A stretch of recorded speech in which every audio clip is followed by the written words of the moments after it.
Halo, it's a Weekly News with One Weekly. Apa kabar semua? Bersama saya Nurul yang akan menemani Anda selama beberapa menit ke depan. Terdapat 5 informasi menarik yang telah disiapkan. Kira-kira apa sajakah? Simak selengkapnya berikut ini. Pempek dinobatkan jadi seafood terenak nomor 4 di dunia versi Taste Atlas. Pempek masuk ke dalam jajaran 5 besar seafood terenak di dunia, menempati urutan keempat dengan skor 4,7 dari 5. Pempek adalah makanan dengan bahan dasar ikan yang diolah dengan metode digoreng, dibakar, atau dikukus. Pempek biasanya dimakan bersamaan dengan kuah yang disebut sebagai cuko. Eits, gak hanya itu aja loh gens.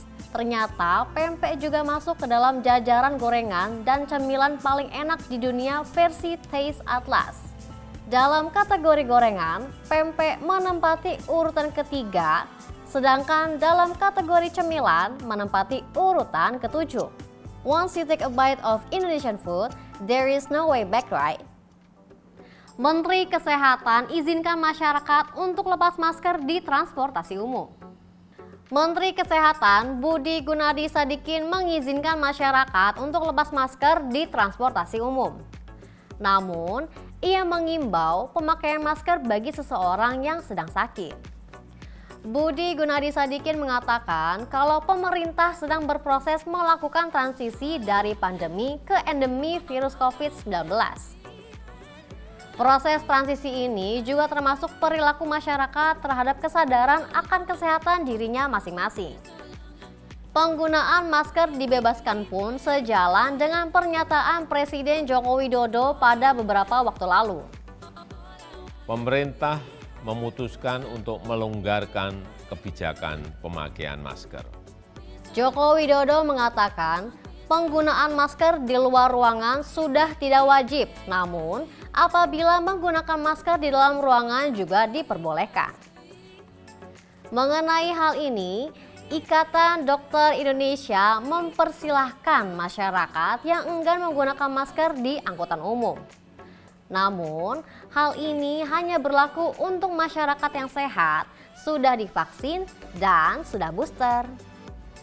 Ikatan Dokter Indonesia menilai kalau kebebasan melepas masker telah diberlakukan di beberapa negara lain dan bisa diikuti oleh Indonesia. Pemerintah akan basmi toko thrifting ilegal guna melindungi UMKM dalam negeri. Kementerian Koperasi dan UKM akan membasmi pelaku usaha pakaian bekas impor ilegal.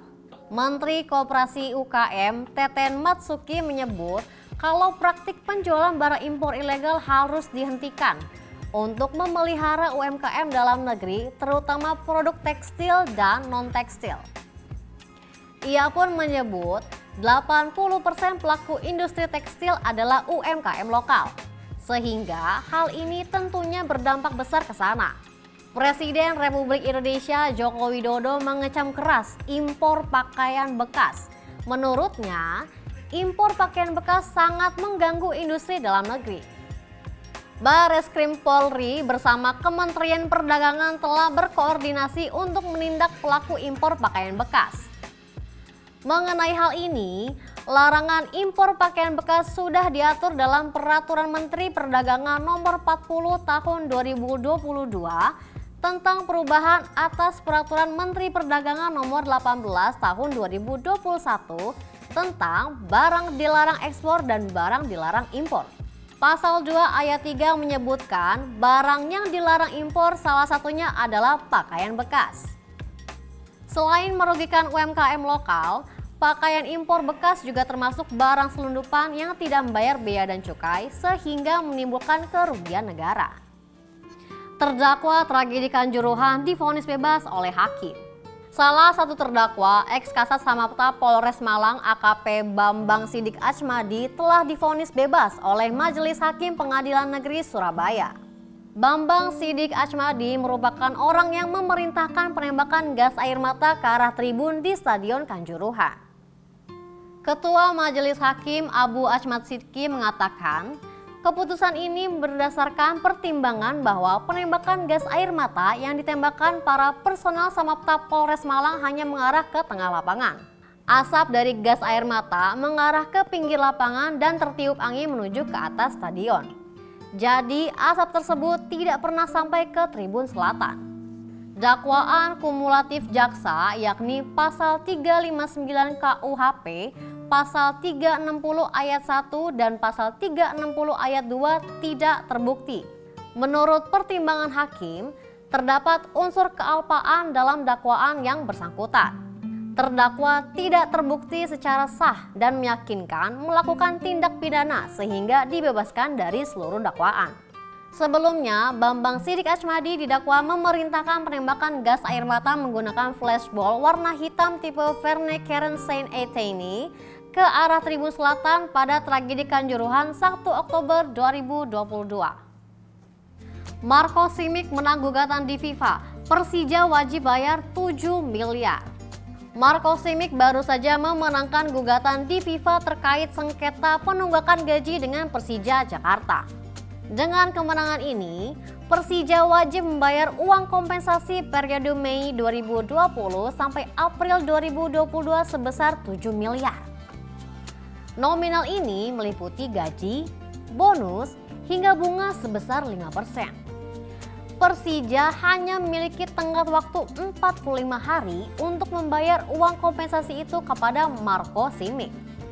Sebelumnya, PSSI menerbitkan surat keputusan mengenai pembayaran gaji maksimal 25% dari nominal kontrak untuk periode Maret hingga Juni 2020. Lalu, polemik keduanya pun memuncak saat Marco Simic mengakhiri kontraknya secara sepihak dengan Persija Jakarta melalui unggahan Instagram pribadinya pada 26 April 2022. Ia menyatakan kalau Persija Jakarta belum membayar gajinya selama setahun. Namun hal itu sempat dibantah oleh pihak Persija Jakarta dengan alasan ketidakcocokan gaji ulang karena imbas pandemi COVID-19.